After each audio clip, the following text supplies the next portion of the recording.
Coucou YouTube, beau téléradieuse, j'espère que vous allez bien aujourd'hui. J'ai une nouvelle invitée à vous présenter.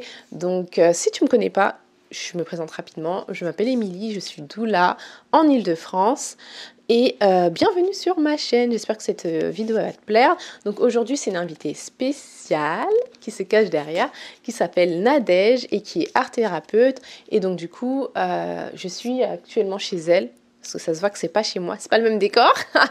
Donc vous pouvez déjà voir l'ambiance merveilleuse. Elle va nous présenter son activité et ce qu'elle peut apporter aussi du coup aux mamans avec son activité. Donc Nadège, tu peux prendre place. Bonjour, bonjour, comment ça va? Ça va et toi? Ouais, ça va. Alors, je vais te laisser la parole. Tu vas te présenter. Qui es-tu? Voilà, qu'est-ce que tu fais? Pourquoi tu es là? Enfin, qui es-tu déjà? D'accord, bon, moi je m'appelle Nadège, je suis art thérapeute, mais aussi une artiste peintre et illustratrice. Ok, super. Alors, l'art-thérapie, et donc du coup, ton nom c'est Yann Sinsi, c'est bien ça? Oui, c'est le nom, oui, le nom de mon entreprise, voilà, le nom de mon entreprise, c'est Yann Sinsim. Qu'est-ce que ça veut dire? Ça vient d'où? Tu viens d'où? Voilà, en fait, Yann Sinsim, c'est dans ma langue, en fait, je suis d'origine camerounaise. Dans ma langue, ça veut dire guérir l'âme. Donc, guérir l'âme. Voilà, guérir l'âme. Donc, c'est un nom que j'ai choisi, voilà, qui, je pense, correspond bien à ce que je fais. Ouais, c'est beau, guérir l'âme. Alors, du coup, à travers l'art-thérapie, tu guéris l'âme. Alors, bon, moi, je sais ce que c'est l'art-thérapie. Mais du coup, c'est le moment de nous expliquer qu'est-ce que c'est l'art-thérapie, ça consiste en quoi?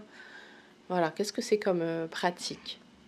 Alors, en fait, l'art-thérapie, c'est l'utilisation du processus artistique à des fins thérapeutiques. Donc, en fait, on va utiliser l'art pour permettre aux personnes de s'exprimer, d'exprimer leurs émotions. Et ça peut aller beaucoup plus loin, même les traumatismes. Donc, on va s'exprimer à travers l'art. Donc, pour ma part, c'est la peinture. Donc, on va dire c'est mon bistouri. Voilà. Les médecins, ils ont des bistouris. Moi, c'est plutôt la peinture que j'utilise. Oui, les pinceaux, voilà. Ok, c'est génial. Donc, du coup, on est d'accord que, comme tu dis, toi, c'est la peinture, mais l'art-thérapie, ça regroupe toute autre forme d'art, la musique, l'écriture, la danse. Oui, voilà. Donc, c'est très large. L'art-thérapie, large. comme tu as pu le dire, la danse, la musique, ça va être... Enfin, c'est plein de choses, en fait. Mais moi, vraiment, ma catégorie, moi, c'est au niveau de la peinture. D'accord. Et pourquoi la peinture? La peinture, depuis quand tu peins? Depuis quand tu es peintre? Voilà, raconte-nous un petit peu. Voilà, la peinture, je dirais que, bon, je n'ai pas toujours été une personne qui peint. C'est quelque chose qui s'est révélé à moi pendant le confinement. Je pense qu'il y a énormément de personnes qui ont eu des révélations. Oui, c'est pas genre, ça a apparu comme ça, mais je veux dire, je pense que j'étais dans un processus intérieur, de travail intérieur, et je pense que c'est une faculté qui était dormante en moi, et je l'ai activée parce que j'étais à la recherche je recherchais qui j'étais, et parce que je souffrais intérieurement. C'est pour ça, en fait, on parle de l'âme, je me suis rendu compte que on ne se rend pas toujours compte qu'on a une âme, en fait. La vie de tous les jours, on vit comme ça. Et je me suis rendu compte que, en fait, que mon âme, elle n'allait pas bien. Elle était malade. Et c'est l'art, justement, ça s'est révélé. Et du jour au lendemain, j'ai commencé à peindre et j'ai utilisé ça comme thérapie. Et d'ailleurs, je ne savais même pas que l'art-thérapie existait, en fait. D'accord. C'est comme ça qu'en faisant des recherches que j'ai découvert ça. D'accord, en fait, ouais, tu es un peu tombée dans la marmite de l'art-thérapie parce que d'abord, ça t'a aidé toi à te guérir, quoi. Tu l'as utilisé pour toi, finalement, c'est ça? Oui. Et ensuite... Oui, je l'ai utilisé pour moi, mais à vrai dire, moi, je n'étais pas partie pour être une art-thérapeute. Je sais qu'il y a des personnes qui ils savent qu'ils vont être thérapeutes. Moi, ce n'était pas du tout mon cas. Je pense que c'est quelque chose qui est venu très naturellement. Et je pense que ça s'est imposé en moi. Parce que moi, je faisais autre chose avant. D'accord. Je travaillais dans la finance. Ah et oui. banque finance et Et du coup, j'ai dû faire un choix parce que je suis convaincue que c'est ce que, intérieurement, c'est ce que...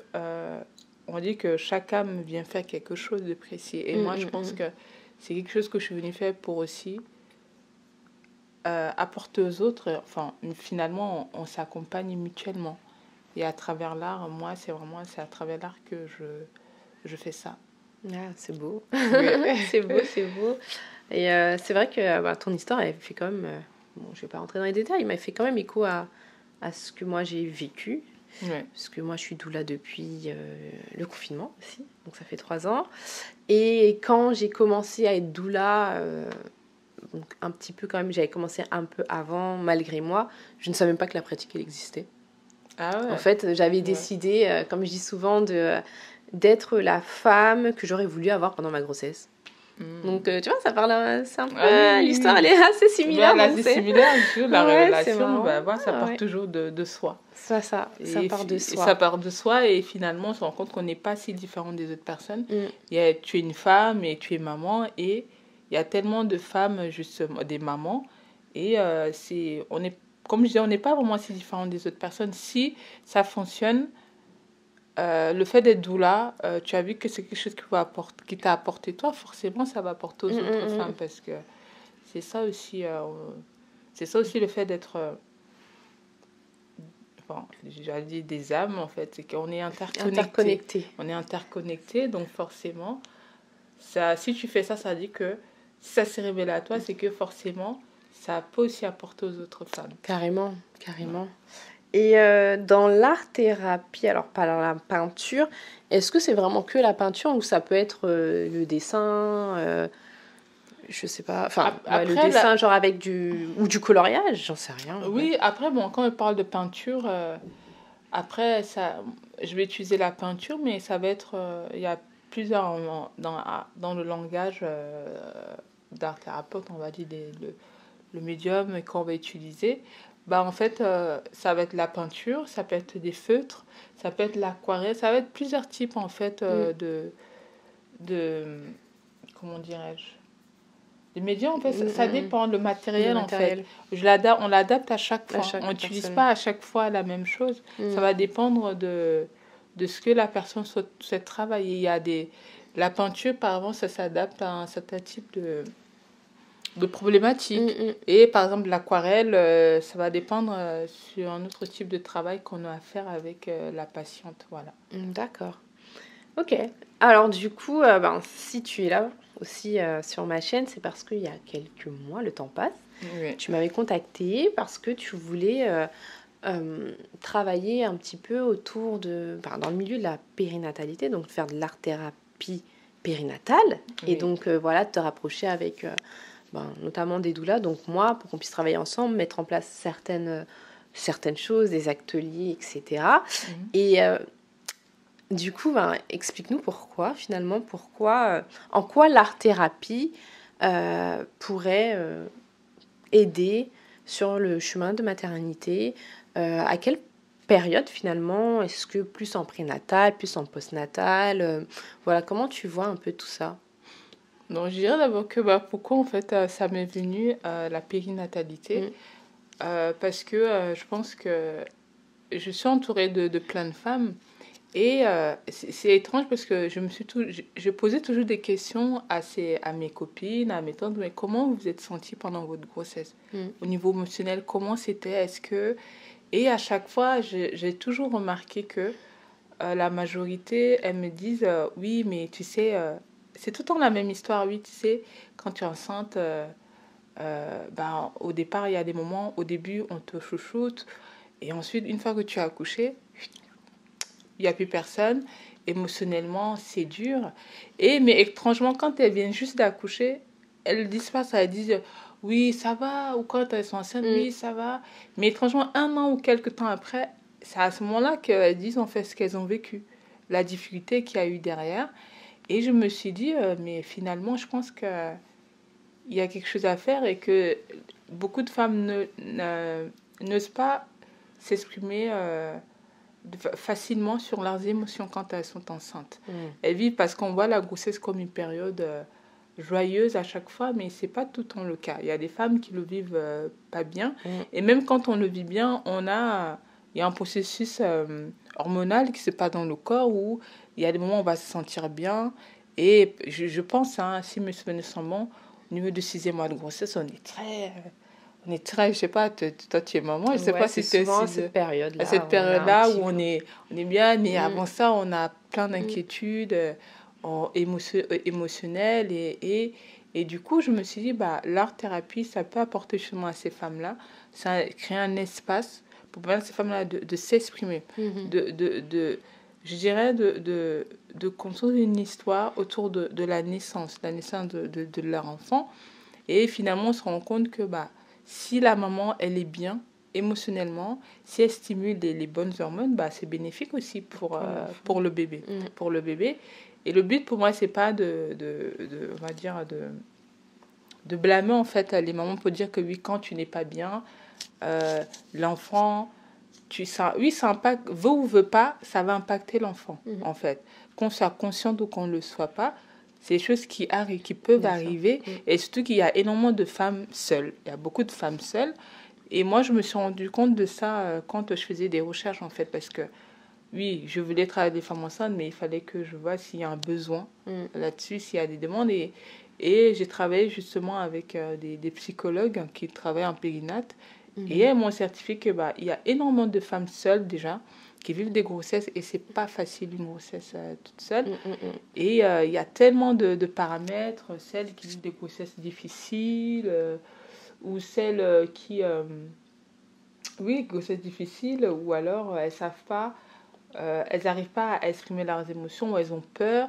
Et je pense que l'art-thérapie, c'est quelque chose qui peut énormément apporter à ces femmes-là de s'exprimer, d'exprimer leurs émotions, de voir que finalement, elles ne sont pas seules à vivre tout ça. Et surtout, en fait, d'enlever cette culpabilité-là où on a peur de dire que ouais, je suis enceinte, mais je me sens pas bien. Oui. C'est pas tout le temps de la joie. Et je pense que... Après, il y a plein de choses derrière. Le but, c'est... Je trouve que c'est bien d'expérimenter, justement, pour voir. C'est génial. De toute façon, on a déjà parlé et... En tant que doula, je ne peux que acquiescer, être d'accord avec tout ce que tu dis depuis tout à l'heure. Hein, parce que moi, ça fait 3 ans, je les vois les femmes et je vois aussi beaucoup de femmes seules.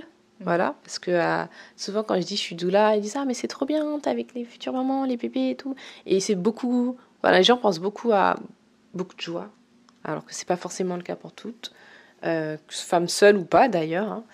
Hein. Finalement, et que je trouve que ça peut être un bel outil pour s'exprimer différemment.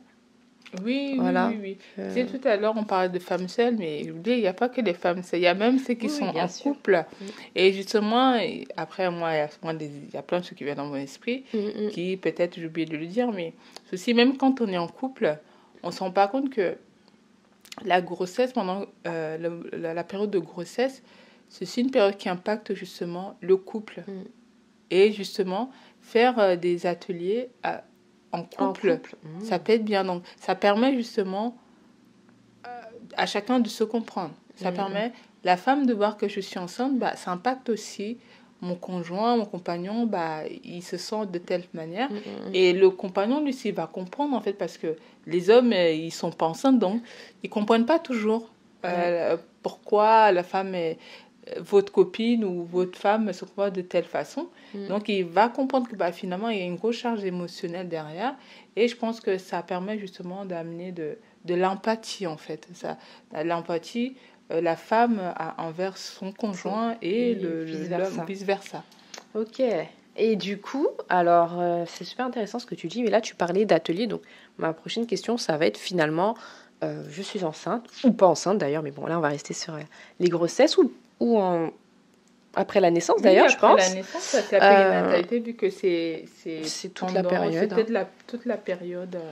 Ouais. Alors, si j'ai envie de faire une séance d'art-thérapie, alors comment ça se passe finalement? Comment ça se passe? Là, tu as parlé d'ateliers, donc est-ce que c'est des ateliers individuels? Est-ce que c'est des ateliers collectifs?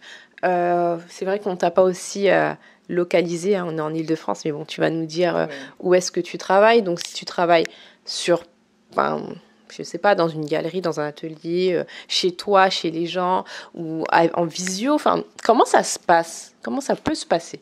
Bon, les ateliers, donc moi, j'organise des ateliers parfois dans des galeries d'art. Donc ça, c'est pour tout le monde. D'accord. Et même pour collectif, alors? Oui, collectif. Ça peut être même pour les femmes enceintes, celles qui sont pas à une grossesse avancée. Je veux dire, quand je dis avancée, c'est elles sont pas à 8 mois, parce qu'il y a des moments où ça devient difficile, en fait. Et donc, j'organise un galerie d'art où j'organise dans des espaces très, on va dire, privés. Quand je dis privé, c'est soit les femmes enceintes où elles sont bien installées, où elles vont peindre. La séance, elle débute. Et voilà, j'explique généralement comment va se passer la séance et il faut venir pour que je puisse dire oui, je fais ça, ça, ça, ça. Ouais. Mais généralement, j'explique comment se passe la séance et je vous montre tout ce que vous allez utiliser justement pendant la séance et qu'est-ce que ça va vous apporter. Et finalement, à la fin, vous exprimez sur comment vous êtes senti pendant la séance. Et ça peut être en groupe ou alors individuel. Il y a des personnes qui, par exemple, se sentent beaucoup plus, on va dire, en sécurité de parler de leur problématique juste avec moi, la thérapeute, où elles ne sont pas forcément à l'aise dans le groupe. Donc, ça dépend. Ça peut être en groupe ou alors individuel. Ok.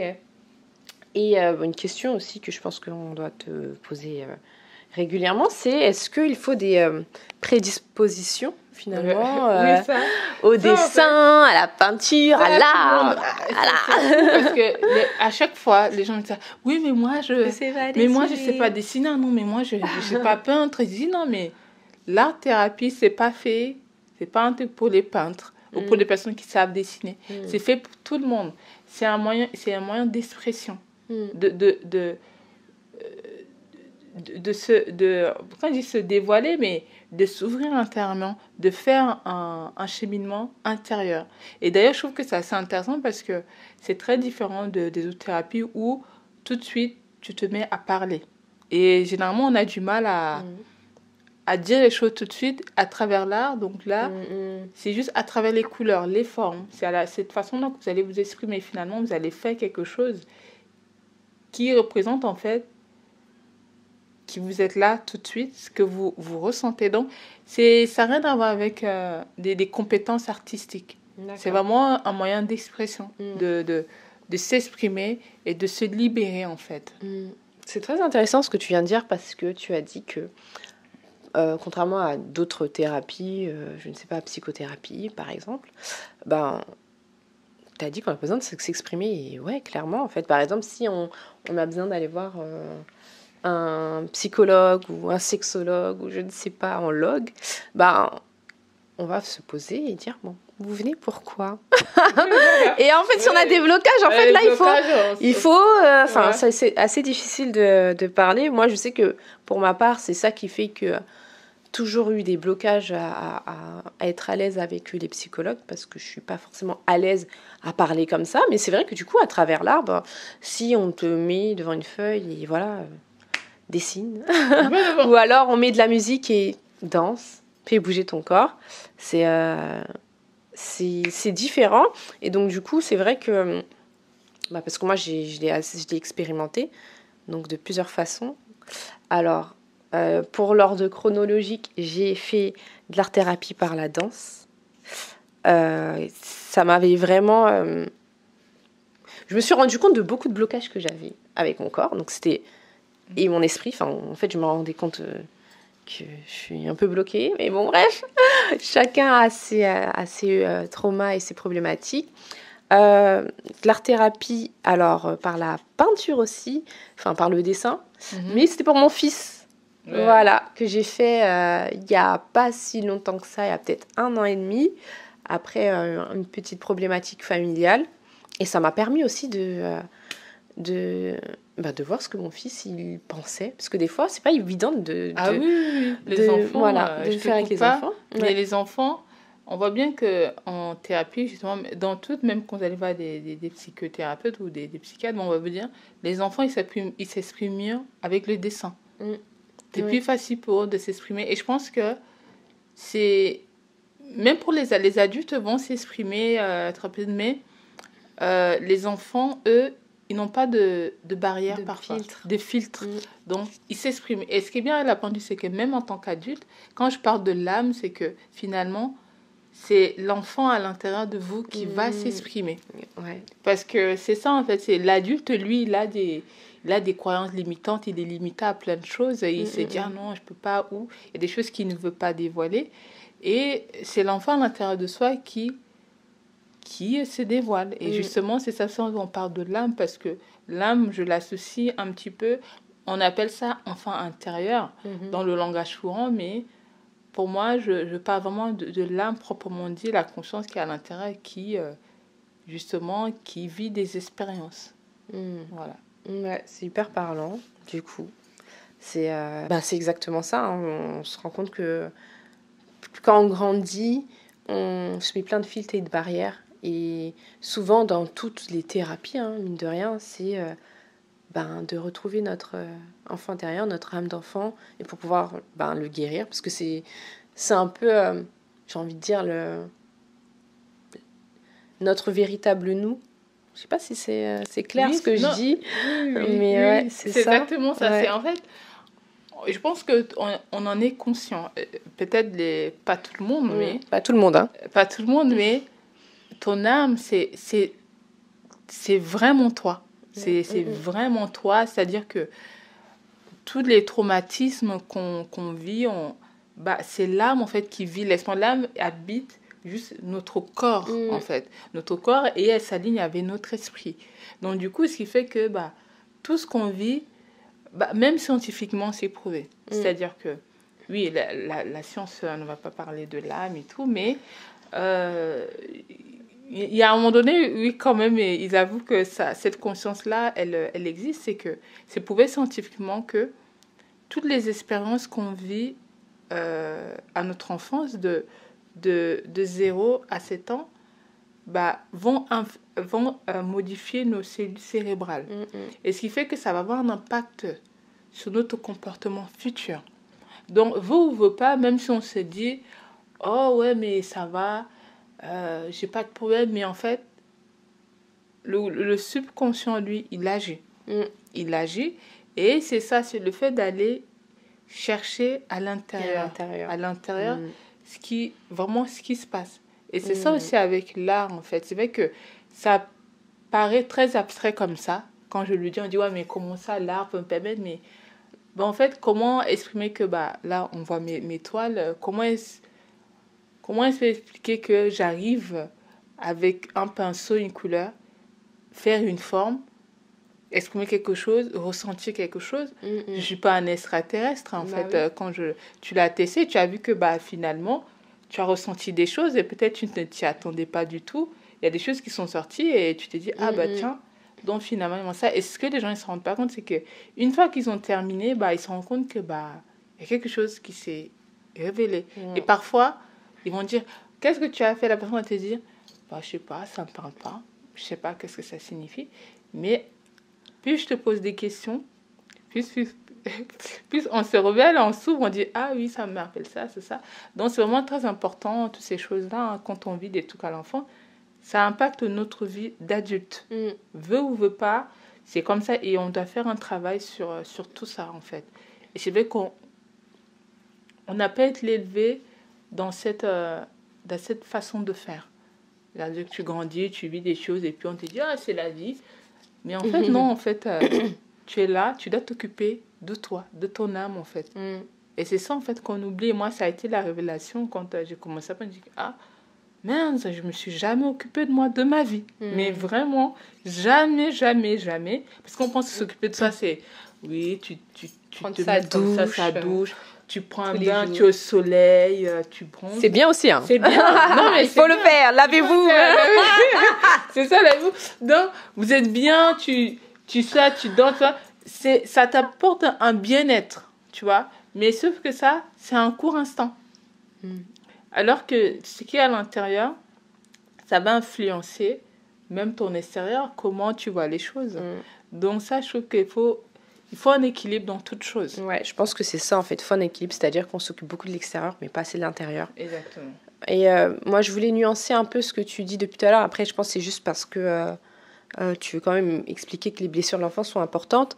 Mais je pense que tout au long de nos vies, on vit des choses aussi et qu'on encaisse et ça nous traumatise. Pas forcément que ce qui se passe pendant l'enfance finalement et que, que c'est bien de travailler dessus. Et bon, je sais pas si ça se voit que mon énergie elle a un peu changé parce qu'en t'écoutant, je me suis en fait rappelée de notre séance parce que du coup, j'ai fait une séance avec Nadège il y a 1 mois et demi, je sais plus. Bref, oui, c'est pas très important. Ouais. Je suis repartie assez bouleversée. Ouais, mais moi, je pense que je vous mettrai des images. Comme ça, ouais, elle faisait que me dire, t'es sûre, ça va, tu vas bien, tu veux un câlin. Et en fait, je suis un peu émue, donc je vais essayer de... Là, en parlant, je me suis rendu compte d'un événement qui s'est passé pas longtemps après. Ouais. Et bon, là, je peux pas en parler parce que, vous voyez, c'est intime. Mais je t'en parlerai après parce que juste là, je suis très, très touchée. C'est bien et voilà. Donc, je vais pas pleurer parce que c'est pas le but. On va revenir sur l'interview. Donc, non, mais c'est là, en fait. Là, ça me parle, là, tout de suite. En fait, je sais pas, tu as dit un mot tout à l'heure et je me suis dit, mais en fait, c'est exactement ça. Donc voilà. Je vais revenir sur les ateliers que tu fais, parce que tu as parlé des ateliers en présentiel, donc en groupe ou en individuel, dans des lieux précis, donc dans des galeries, etc. Tu te déplaces chez les gens ou pas ? Oui, bah, je peux me déplacer chez les gens et après, je me déplace. Il y a quand même des instructions parce que je trouve que... après, moi, je fais de l'art-thérapie, mais je n'aime pas juste tu peins et puis je rentre chez moi. Il faut que ça soit... On crée un certain environnement. J'adore dire que c'est de l'art-thérapie, mais l'art-thérapie animiste, tu vois. Animiste, je ne vais pas dire l'art-thérapie africain parce que pour moi, ça veut strictement rien dire. Animiste, en fait, ça veut dire qu'en fait, toute chose a une vie, en fait. Donc, même chez vous, vos maisons vibrent, en fait. Tout vibre chez vous. Donc, il faut des objets. Donc, il faut un environnement qui est bien. Donc, je me déplace. Donc, on fait en sorte que l'environnement soit bien, même pour la personne. Donc, je me déplace chez vous. On fait la séance. Et aussi, je fais des séances à distance, en visio. Parce que, justement, je trouve que c'est bien, surtout aujourd'hui, les gens, parfois, ils préfèrent rester chez soi. Il y a des gens qui n'aiment pas trop se déplacer. Et je donne justement l'opportunité à ces gens de faire des séances de chez eux. En groupe, il y a des séances que je fais en ligne, souvent des week-ends. Bah, les gens, ils se connectent de chez eux. Ils ont leur matériel, Ils ont leur matériel et ils font la séance. Et j'ai tout mis en place pour qu'on puisse faire des séances à distance. Et c'est tout aussi bien qu'en présentiel. Ok, bah c'est super. Et là, du coup, les questions que je me pose, c'est par rapport au matériel, que ce soit en présentiel ou... bon, après, je pense en présentiel, tu te déplaces, tu fournis ton matériel et tout. Mais à distance, du coup, ça se passe comment ? À distance, donc la personne achète son propre matériel. Et après, je peux indiquer, j'indique, je vois les magasins où on peut trouver des Donc, où te retrouver sur les réseaux, ton site Oui, ben, on peut me retrouver sur Internet, sur Google, en tapant Yann Sinsim. De toute façon, elle va vous mettre toutes les informations. Sur les réseaux sociaux, ma page Yann Sinsim, Art Thérapie, et l'autre page, c'est au niveau de l'art. Parce que, comme j'ai dit, je peins, je fais des illustrations. Vous pouvez trouver tout ça. Ou d'autres. Bah, il y a mon numéro de téléphone, hein, vous m'appelez et je ferai le plaisir de vous répondre. Ouais. Et donc, c'est là où on peut me trouver. Mais du coup, excuse-moi, t'avais terminé ? Ouais. Non, oui, parce que du coup, oui, j'ai pas rebondi sur ça. Parce qu'on a parlé de Nadège, l'art thérapeute, mais Nadège, t'es aussi peintre, t'es une artiste, donc... On a fait l'effort de se poser ici, de vous montrer tout ça. Ouais. Donc, des magnifiques toiles. Donc, du coup, comment ça se passe ? Est-ce que tu le fais que par plaisir, parce que c'est ça aussi, on peut juste peindre pour soi et puis l'art-thérapie pour les autres, ou est-ce que tu vends tes toiles, tu as parlé d'illustration aussi, est-ce que tu fais des expos, enfin, si quelqu'un est intéressé par une de tes toiles, comment ça se passe? Oui, bon, les toiles, c'est vrai que moi, au départ, les toiles, je les faisais pour moi, en fait. Et finalement, j'ai vu que mes toiles intéressaient. Et je me suis dit, ouais, maintenant, je les vends, mes toiles.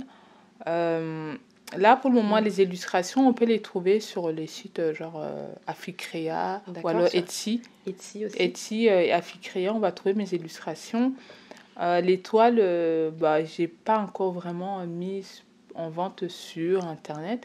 Je pense que là, c'est souvent mieux de les voir en vrai. Et là, justement, je vais faire, on va dire, une expo. C'est pas vraiment une expo, mais où on pourra voir vraiment mes toiles le 17, le week-end du 17 ou du 18 juin, à la boutique Sonkofundi, je pense que c'est ça le nom. Oui, voilà, c'est ça. Sonkofundi. Porte d'Ivry. Porte d'Ivry. Ouais, voilà, je pense que c'est par là. Et voilà, ça va être intéressant, ça va permettre aux gens de venir voir mon univers artistique. Et bon, tu vas mettre un peu les informations comme ça, si les gens, ils veulent... ce sera un week-end où vous allez pouvoir venir découvrir ce que je fais, des illustrations, mon art. Et du coup, ouais, je vends tout ça, c'est en vente parce que, comme j'ai dit, je parle de l'art-thérapie animiste et pour moi, l'art, c'est animiste.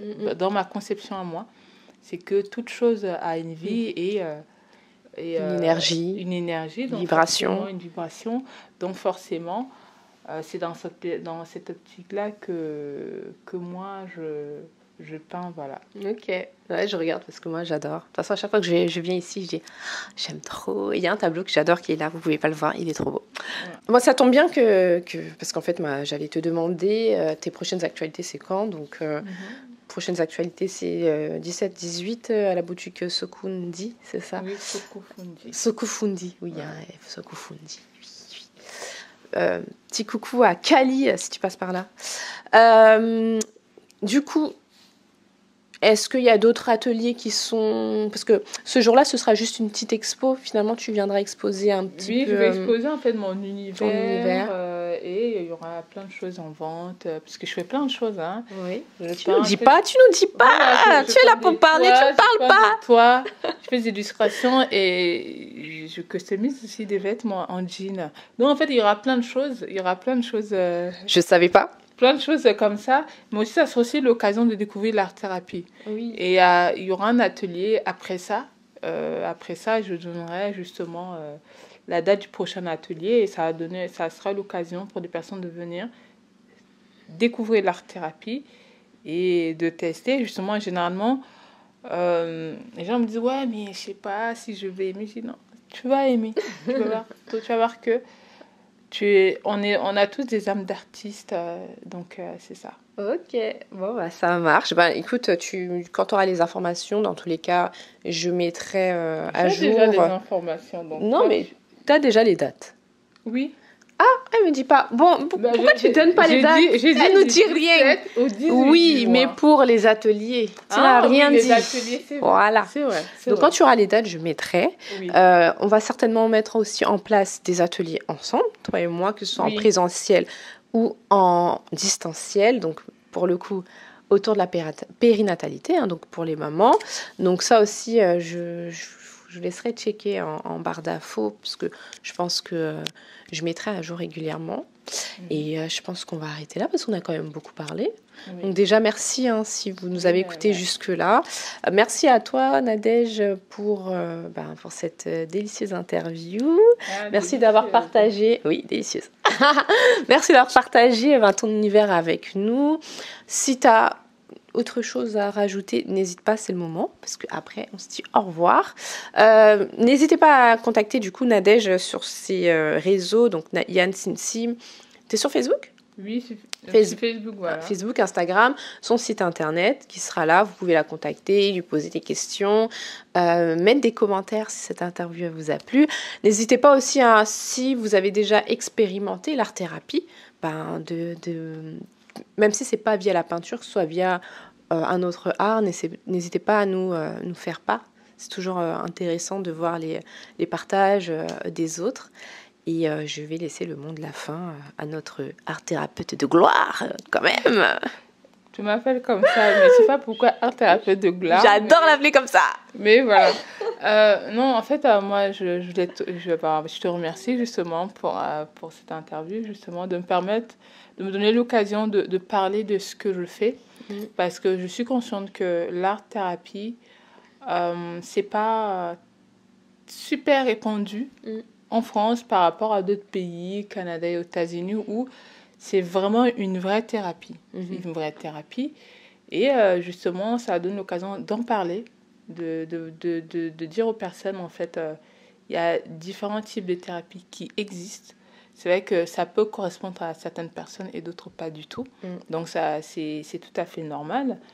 Voilà, et je suis contente de pouvoir m'exprimer sur ça, parce que c'est vrai qu'on n'a pas toujours l'occasion de parler de ce qu'on fait et de faire comprendre aux gens que il y a plein de choses qui s'offrent à vous, justement, pour permettre de faire un cheminement sur vous-même. Et si vous avez des personnes autour de vous qui ont certaines problématiques, et savoir qu'en fait, ils ont des possibilités d'essayer plusieurs types de thérapies. Et vraiment, je sais que moi, l'art-thérapie que je fais, j'ai essayé de ne pas faire juste, vous venez juste, vous allez peindre et puis vous rentrez chez vous. Non, c'est vraiment une réelle thérapie. Et je sais que, je répète toujours, ça allait abstrait comme ça. On s'est dit, mais comment est-ce que l'art peut soigner en fait, du moment où ça te permet de t'exprimer, de te libérer, c'est déjà quelque chose. Et de mettre le point sur des choses qui peut-être ne vont pas, et que peut-être il y a d'autres compléments, d'autres thérapies. La thérapie est alignée avec d'autres types de thérapies. On le voit dans les hôpitaux. La thérapie, c'est très récurrent dans les milieux hospitaliers. Et c'est vrai que le grand public ne le sait pas, mais ça donne aussi l'occasion à tout le monde de pouvoir essayer justement l'art-thérapie. Et en tout cas, je te remercie. En tout cas, j'aurai plaisir à vous rencontrer si vous venez à mon événement, ou alors vous me contactez. C'est avec plaisir que je vais pouvoir répondre à vos questions et organiser des ateliers avec vous. Voilà. J'ai dit un mot de la fin. Elle a fait paragraphe de la fin. Mais c'était un beau paragraphe. On apprécie. Désolée, je t'ai obligée. Même moi, quand je parle, je dis, mais tu parles. Elle bavarde. La femme bavarde. Et bon. Dit, mais là, tu es en train de réargumenter. Là, tu reviens en arrière. Mais bon. Comme on dit, c'est moi, ça sort comme ça sort. Ça sort comme ça sort. Bon, merci Nadège. Merci de nous avoir regardé. Merci à vous. Donc, et à la prochaine. À la prochaine. Ciao, ciao. Merci.